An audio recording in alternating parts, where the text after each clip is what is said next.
Attorney General, the Hamburglar?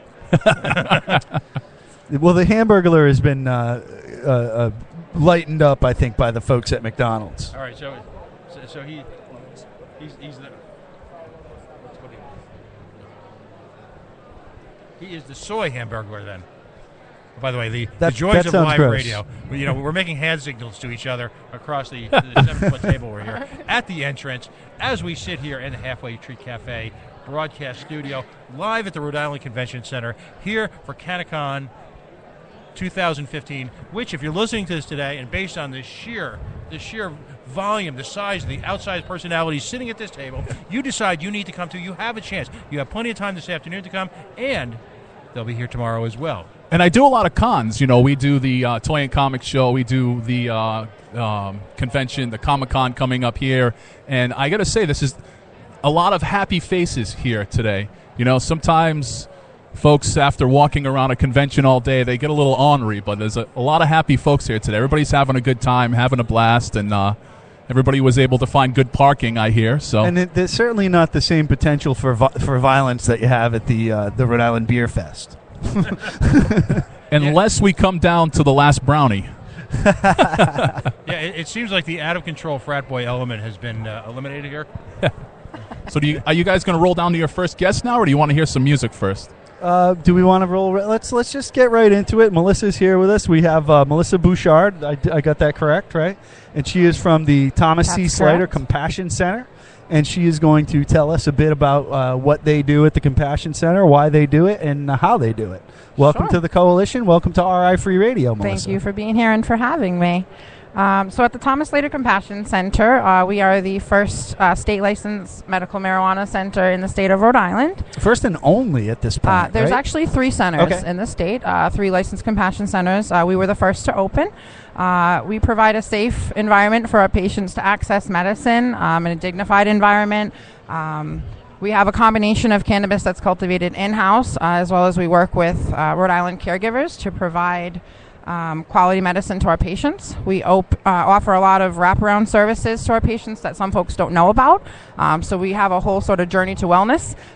We offer free massages, Reiki treatments. We have a water hydrotherapy bed. We do cooking with cannabis classes, methods of consumption classes, cultivation classes. These are offered all free to our patients and their caregivers. We do one-on-one consultations. We have a loyalty rewards program. It kind of goes on and on and on. We offer a newsletter to our patients monthly that we try to help them stay informed and educated and show them how we stay rooted in the community.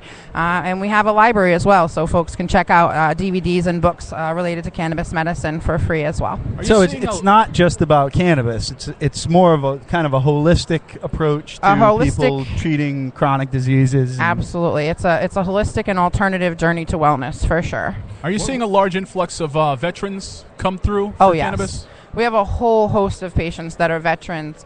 Some of them have experienced issues in accessing recommendations and things like that from their doctors. But we've seen more and more daily come in and access these services for whether it's for their chronic pain or issues that they deal with on a daily basis. And it's really been helpful for them. Helps them get off some of the pharmaceutical medications that they're on, which has allowed them to live a better quality of life. So that's been great.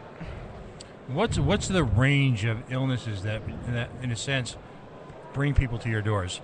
Well, we have an age range from all the way from pediatric to geriatric patients, and they have conditions from cancer, fibromyalgia, pain, a lot of chronic pain management conditions, migraine, cluster headaches, wasting syndromes, seizures.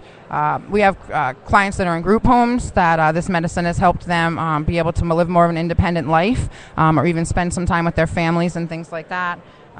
There's a whole host of conditions that this works for, and we've been finding a lot of success. Our patients have had a drastic improvement in their quality of life. If you can talk about pain management, because I know a lot of the early efforts dedicated towards legalization, particularly in the medical cannabis side, were focused on the cancer.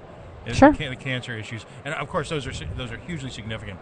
But pain management seems like an area where you've got a lot of chronic opioid addiction issues, and you essentially are not just replacing an opioid for an opioid, as was the past treatment method. You guys are actually have migrated way beyond that. Talk about that if you can a little bit. Absolutely. So when patients first come to the center with a lot of chronic pain conditions, a lot of them are on pharmaceutical medicines, and one of their main goals is that it's either not working anymore for the chronic pain or that they know that it's deteriorating some of their other organs and they'd like an alternative option. So we work with them to bring them away from feeling the way they do or sleeping all day. So we believe in going low and slow and working individually, patient by patient.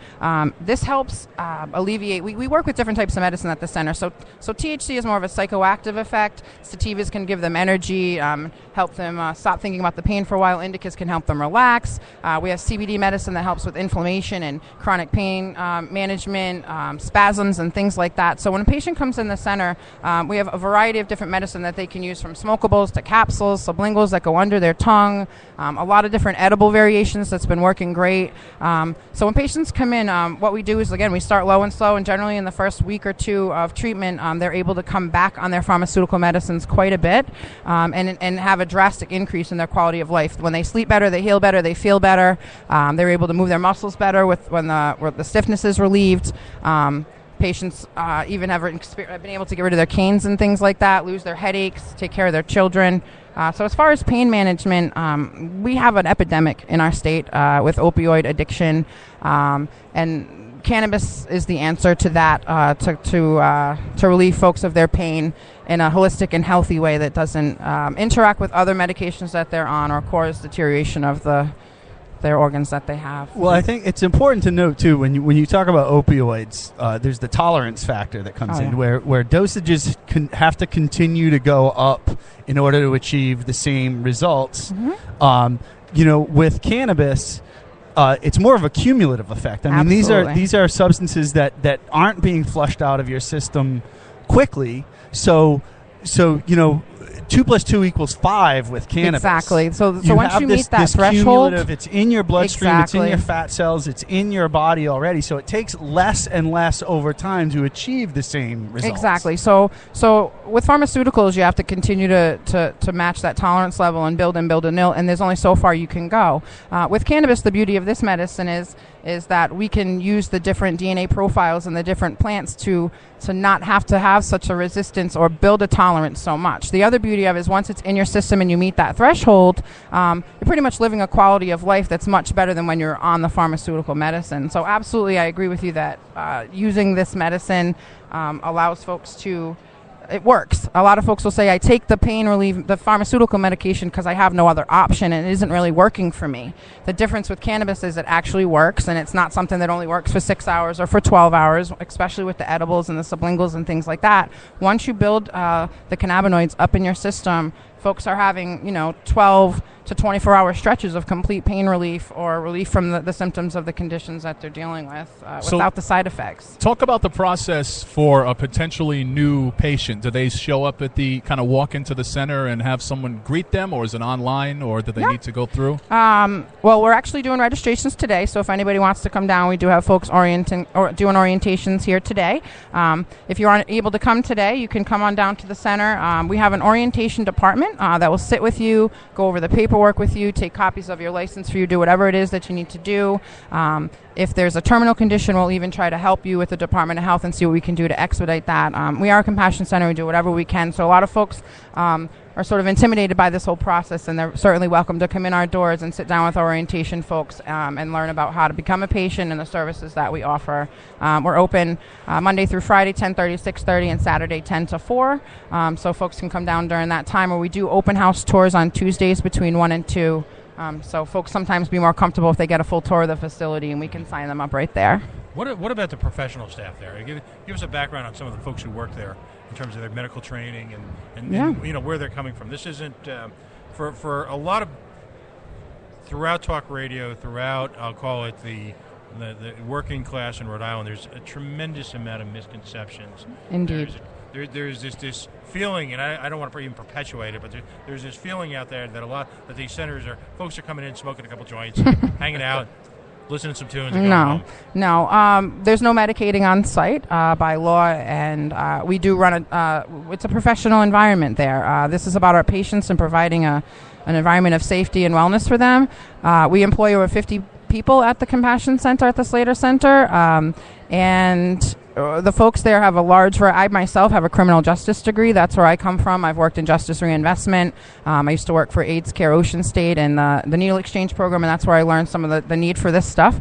We have a full research and development team there, horticulturists, a whole variety of folks, whether it's from the business side of it, the folks that are in inventory, whether they went to Bryant and got their degrees there, in management, things like that. But it's young professionals, middle-aged professionals that take this medicine extremely seriously, that have dedicated 10, 15, 25 years of their life to learn about cannabinoids and how it works in our systems, and are truly dedicated to providing the best quality of medicine to our patients. And So in true Rhode Island form, my friend Matt Tremblay works for the center, and Speaking of the Bryant inventory guy, we go back to the That's right. running around the streets of Coventry as barefoot little boys. as I was myself. Well, I have to ask: A little would girl, I though. qualify as a medical cannabis patient simply for the stress that's induced by following Rhode Island politics? And by working with I Pat. wish. And is there a particular strain that you can recommend? It's called I the can Pat Ford certainly strain. recommend a strain. I can recommend several strains. I prefer that pre-98 Bubba Kush that we have at the center for these type of things. Indicas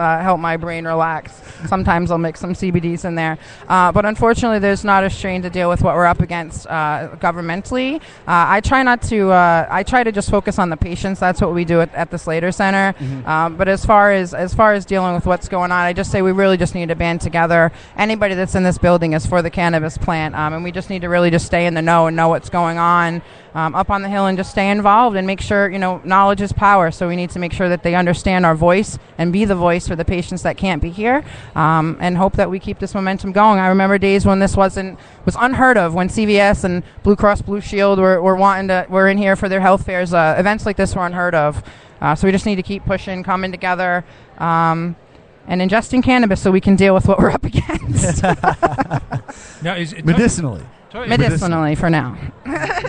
What are the challenges in terms of insurance, reimbursement, healthcare issues, healthcare costs, reimbursement, things like that with regard to your center? And there's also going to be there has to be some type of security aspect to it as well. If you're growing. Yeah. We have a outside security team, bulletproof glass before you come in. You have to be buzzed in and buzzed out, show identification. They're very strict security, lots of cameras.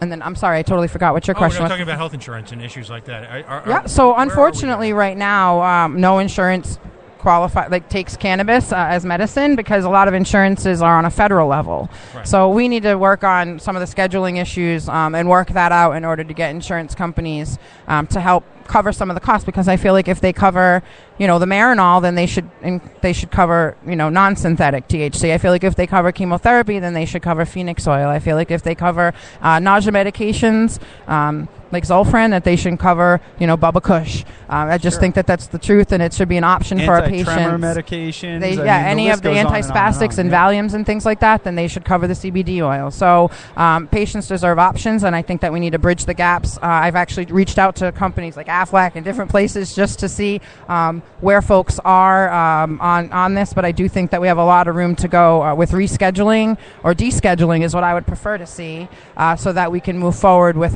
this federal issue that the insurance companies are having and not covering this medication. We do offer discounts at the center to patients on Social Security, disability, low-income veterans. We have a loyalty rewards program. We have a compassion program for the terminally ill and for the children. We truly do what we can patient by patient, but there does need to